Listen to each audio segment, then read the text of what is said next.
Scandals always blow up on the internet, and this specific one might blow your mind. This is the story of Meghan Hall, a female police officer from a small U.S. police station in Tennessee who allegedly slept with 6 male officers from the same department. Who is Meghan Hall, and why was she accused of having affairs with 6 of her fellow co-workers?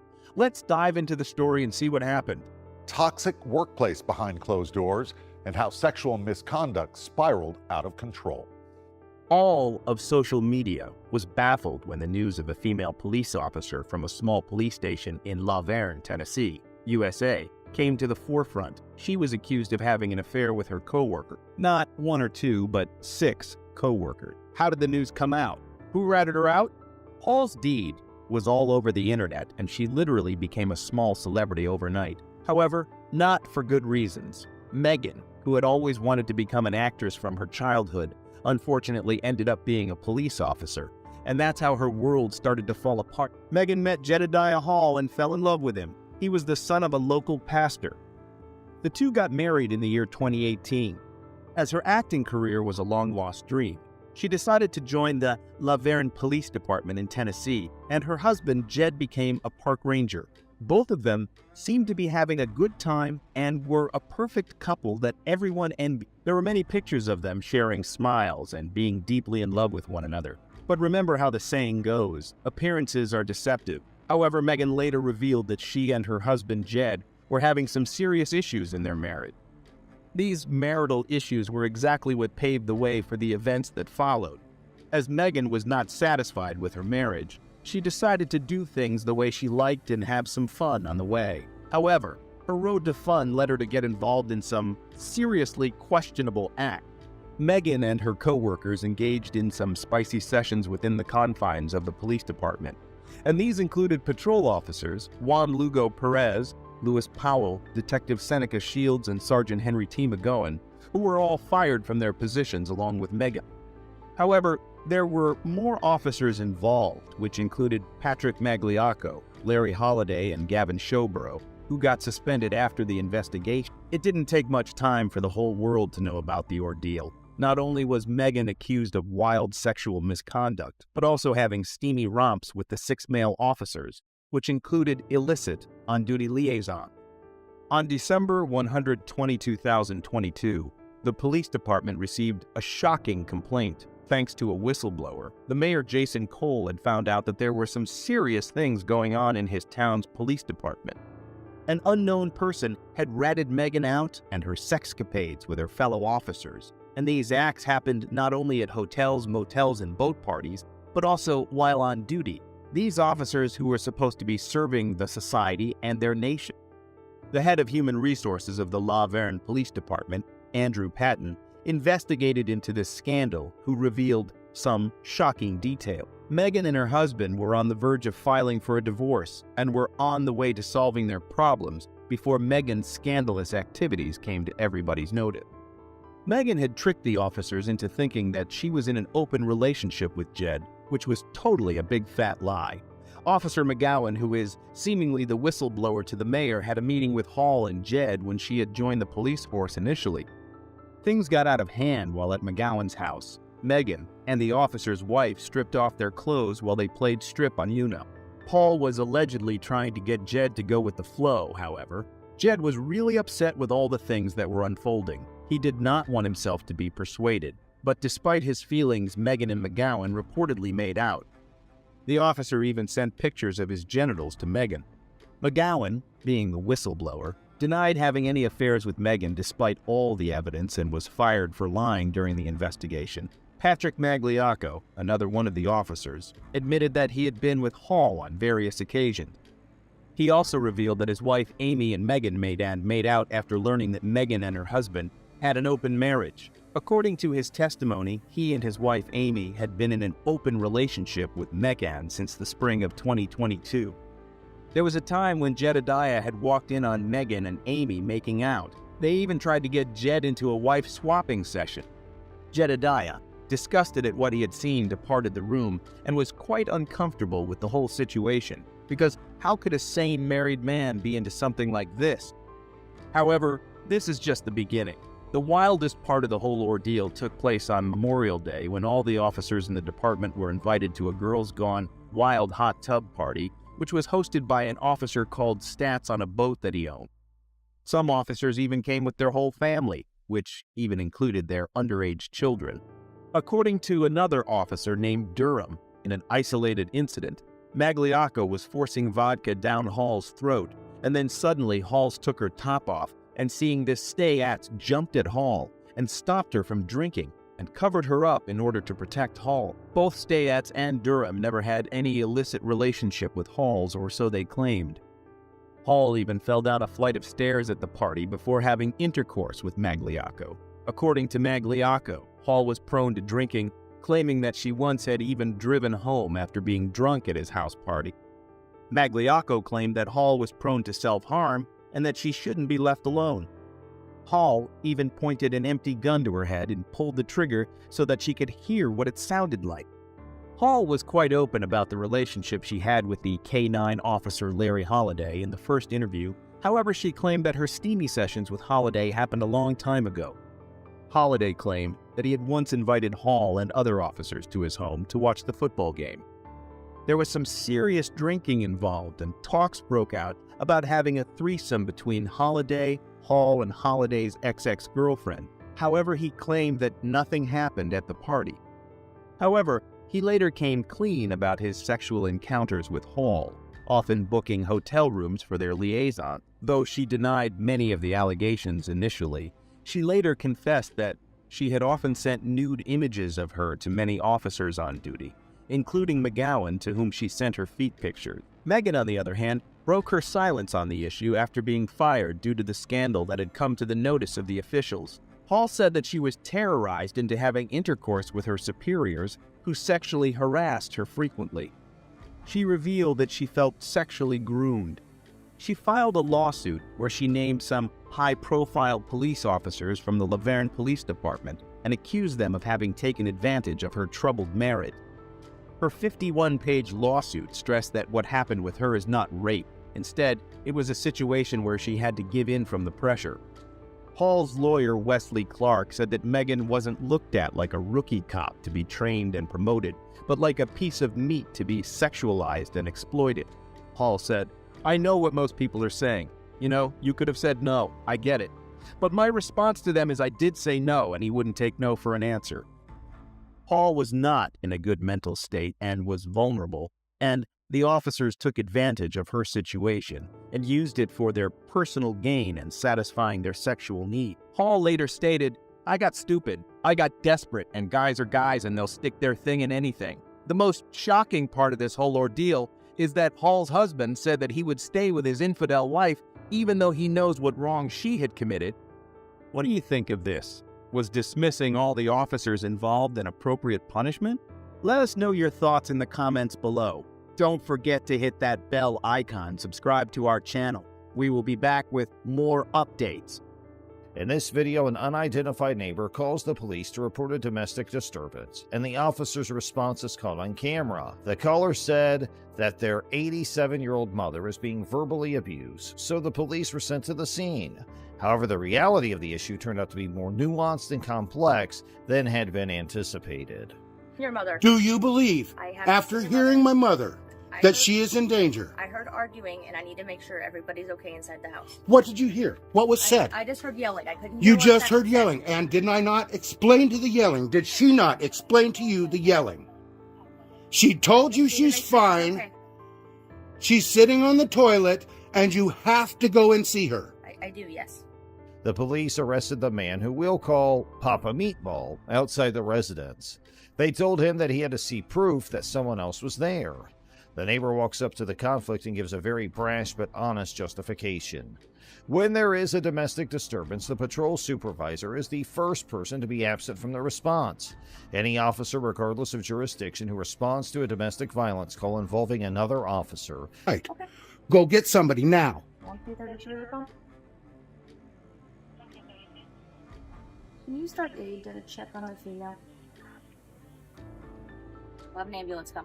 You'll have the ambulance come in and look at her, too. The ambulance will be here as well. Right. And you're going to pay for it. Okay. That's That's not necessarily what's going to happen. Well, I'm not paying for nothing. My mom's not paying for nothing because you are forcing this upon us. This intrusion is so fucking unnecessary. You have no idea how hard it is to take care of old people. I'm sure it's extremely difficult. But I just have a responsibility to make sure everybody's okay, and that's why I'm here. You don't have the responsibility. A medical person has the I have to responsibility. ensure that there's nothing. Is required by the model policy on police officer domestic abuse to immediately request the presence of a supervisor from the responding agency. The policy stresses the difficulty that the responding officer faces if left to respond alone or with police of the same or lower rank as a suspect officer. This problem is easily solved by the arrival of a superior commander. Both cops involved in this event were patrol officers and not supervisors. I'm a caretaker. My mom is 87 years old and she's deaf. And I have to yell at her when she's in the shower to get her to hear my instructions. So the neighbors called the police on me because they think I'm screaming and damaging my mom. And they won't take my word for it. I opened the door. They asked my mom if she's fine. She said, yes, I'm freezing because I'm naked on the toilet. Yet they won't take her word for it either. And I'm not about to let a cop in my house to see my naked mother. Do you understand what's going on here now? Have I explained myself? At the same time, they asked if they might come in and see how Mom was doing, but Papa Meatball said no. If permission is granted, the police can enter and search the property in question as part of the standard routine for police responses. Police must independently verify the presence of bruises and other signs of physical altercation in order to establish probable cause. As the supervisor is being briefed on the issue, he learns that his 59-year-old paraplegic brother also lives at the residence. It's now obvious that shouting alone isn't enough to warrant an arrest. As a result, the police have no grounds to interfere or resort to physical force. Medical personnel arrive shortly after, and the supervisor lets them in to check on her mother. He briefs them before the examination so that they may better understand what they're looking at. Rolo! I only need one of you. Rolo, in the house. Yeah. Papa Meatball's tone of seriousness and irony in evaluating the cops is hard to argue with because he seemed to be correct. We believe the police should have let the caretaker dress his 87-year-old mother before taking her away from him. There have been no developments or court proceedings reported since this video was made. However, the police could be held liable for obstructing the caretaker's ability to do his job if medical personnel uncover any symptoms of cold or flu caused by the mother's exposure to the cold while confined in the toilet. Now let's move to our final clip. Okay. Give me some space, dude. Go ahead and turn. Give me some space, Put your hands dude. behind your back. No, give me some. Help! Oh my. YouTuber and First Amendment auditor Joshua Roberts set out to investigate the public spaces near Dove Technologies in Florence on September 9, 2022. Two workers contacted him after discovering his recording of their workplace and voicing their displeasure. An employee took an aggressive tack, reaching for his camera and trying to take it from him. Roberts explained to them that he was acting within the law and threatened to use a taser on them if they persisted in their assault. After hearing his warning, the two workers retreated. Then one of them called for a co-worker whom she apparently refers to as her spouse, although we have no more details about this person at this time. The Florence County Sheriff's Office responded to the scene, thus he may have been connected to them. Who are you? You don't have my signed authorization to have my face on that camera. Turn it off. Can I have your signed authorization? This guy's coming up aggressive, everyone. Can I help you? No, can you help us?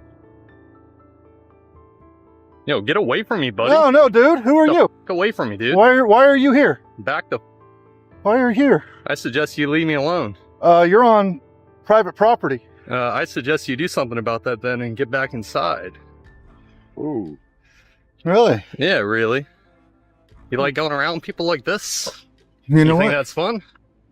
Don't touch my buddy. One of the workers complained to management that Roberts was trespassing on company property. Roberts refuted the claim by saying he was actually on an easement.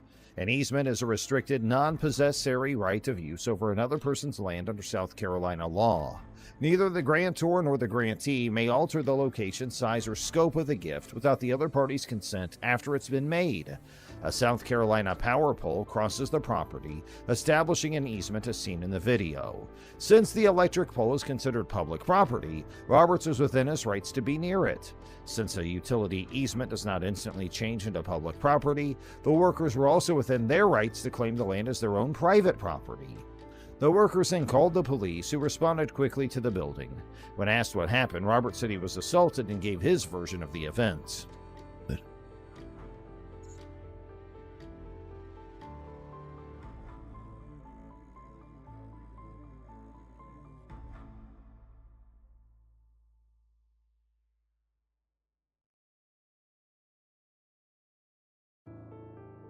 What's going on, bud?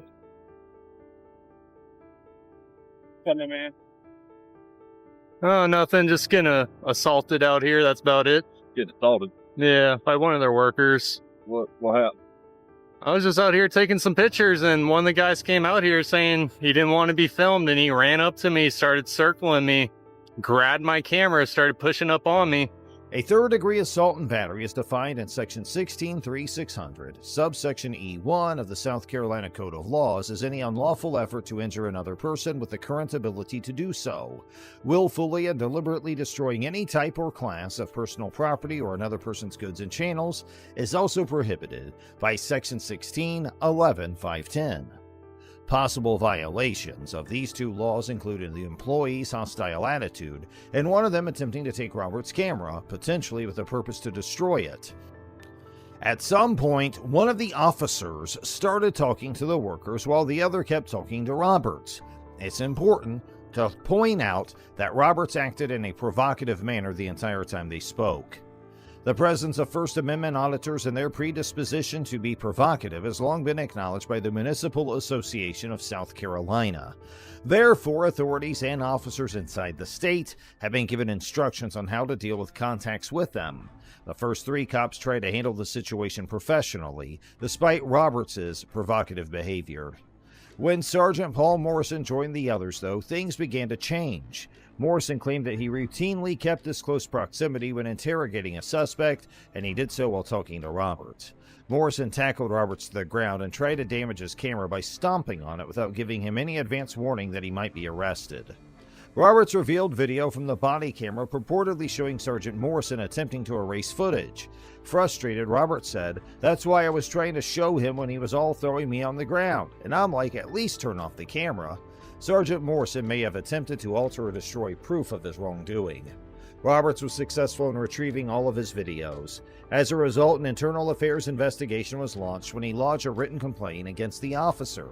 Sergeant Morrison was forced to resign as a result of the investigation. In a statement released after the event, Sheriff T.J. Joy Lehner said that Sergeant Morrison had broken several policies. The Florence County Sheriff's Office has decided to let Sergeant Morrison go as a result. The First Amendment rights of residents and tourists of Florence County were underlined by Sheriff Lehner. The 12th Century Solicitor's Office is now in charge of the case. Why are you taking this off? Fine! Put your hands behind your back. Stop! Stop! Stop! Stop! Put your hands behind your back. Okay, well, The video shows body cam footage from a confrontation with police in Brookings, Oregon. Jennifer Gaymon, a disabled lady, was detained by police for riding her mobility scooter on the sidewalk without a helmet. Jennifer, however, was well within her rights to use the sidewalk for her scooter because she is a disabled citizen. The cops, alas, had a different take on the situation. Okay, well, I'm trying to get my camera on real quick. Okay, so let you know, conversation being recorded. Are you able to turn that music down a little bit just so we can talk better? Okay. I just want to go home. It's freezing. It is Yeah, cold. why are you stopping me then? Okay, I'm gonna 2 years. I'm gonna explain it to you in a second. We're stopping you because you're on a sidewalk with it. Yeah, you rode through a crosswalk. It's a legal thing on the sidewalk. Look it up. It's a mobile scooter. It's a fucking mobile scooter. Okay. It's an electronic scooter. Yeah, it's a mobile scooter. Okay, do you understand what that means? It's my mobile scooter. It's how I get around. I don't have a car. Quickly, Jennifer called the police and explained that she was a pedestrian because of her scooter. The uninformed officers, however, continued to approach even after she explained the situation. Officers kept calling it an electronic scooter, most likely so they could write her a ticket. Yeah, it's like Iris. He goes on. Yeah, because I'm getting pissed off. Why are you getting... Because I want to go home. You guys are pulling me over for no reason. It's like Iris. It's like Iris. You know Ira, the blue guy with the guy's right there? It's exactly like his, except it's got 2 seats. That's all it is. It's electronic Why? scooter. Exactly. Do you deny that it's electronic scooter? It's not electronic scooter, and I can ride it on a sidewalk. Is it gas powered? No, it's not gas. Okay. I So gotta it's go. electronic. I'm cold. You guys are cold. You're not free to leave. Yeah, I am. No, you're not. Yeah, I am, because you legally cannot stop me. You're lawfully detained right now. You are For what? literally on a lawful For traffic what? stop. You see those red and blue lights? For what, though? Are you going to Give let me- me explain it? Yeah, because you don't have a reason to. You guys are legally, you're taking my disability act and you're throwing it in the garbage. I have no This is idea my what you're talking disability scooter. This is how I get around, and you know that. You've seen me many times around this town riding it. about. Okay, are you going to let him explain to you why you're actually on a lawful traffic stop? Okay, so we stopped you because it was actually looked up before, okay? You can't ride this in a crosswalk and on the sidewalk. Are you kidding me? So the mobile scooters that ride around here, all these old people can't ride them on the sidewalk? Nope, not according to the Oregon Department of Transportation. I'll look it up for you, just so you can know that I'm not messing with you. He's not messing Okay, so I'll let everybody know that you guys have bad laws in this town, and that people It's that have Oregon. disabilities. It's an Oregon No, you know Department what? of That's disabilities. Okay? These people ride these scooters for disability. You want them riding on the streets so they get hit by a car? You're kidding me. I don't make the rules. Yeah, well. Grab some information. Jennifer was lawfully arrested, and police asked her to see her identification before releasing her. Jennifer was at first hesitant to give her ID, but in the end she did so to speed things up. Several tickets, mostly for driving offenses, were written for Jennifer by the police over the course of around 15 minutes.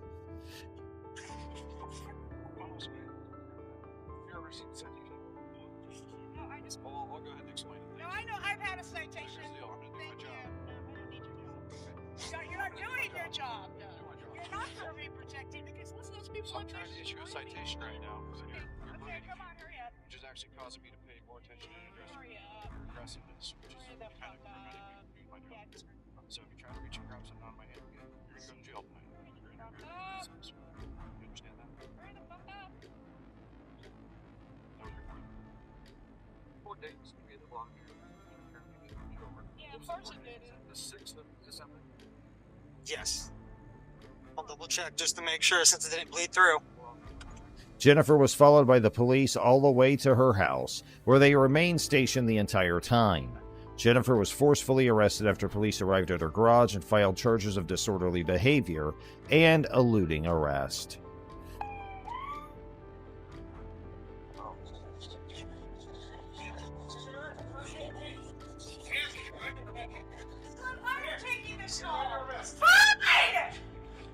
Put your hands behind your back.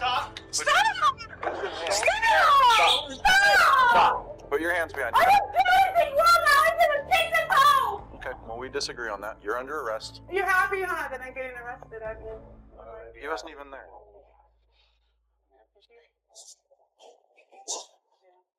I'm getting arrested because I picked this up, and this is a mobile scooter. I've been riding this around town for a month, years, if you guys know it. Jennifer was shockingly found guilty on the felony counts and given a 5-day jail term and an 18-month probation period at first. Jennifer, however, decided to launch a lawsuit against the city of Brookings and appeal her conviction on the grounds that she had been wrongfully imprisoned and that her rights under the Disability Act had been infringed upon. The judge sided with Jennifer this time. Her conviction was overturned, and she received a $500,000 payout from the city of Brookings. Now let's move on to our next video.